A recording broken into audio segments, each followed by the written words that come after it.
সংসারে তো এই বিপদ, কেবল বিপদ। যতই ভালোভাবে থাকো আর যতই সাবধানে থাকো, বিপদ আসবে।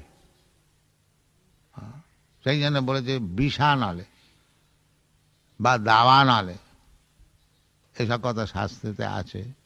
সংসার দাওয়া নলে লইল লোক ত্রাণায় কারণ্য ঘনা ঘনত্বম। তো এখানে তো আগুন লাগবেই। হ্যাঁ, এখানে যতই সাবধানে থাকো বিপদ আসবে।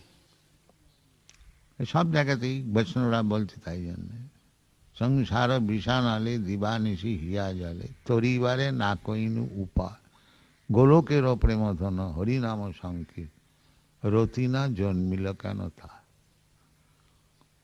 এইসব কথা সব শাস্ত্রের, মহাজনের সব কথা। আমাদের হরিনাম করা, কৃষ্ণের কথা শোনা, এইটা হচ্ছে প্রধান কার্য। তারপরে যে শরীর আছে, শরীরকে রাখতে হলে অন্যান্য কার্যের দরকার। সো কৃষ্ণ সম্বন্ধ,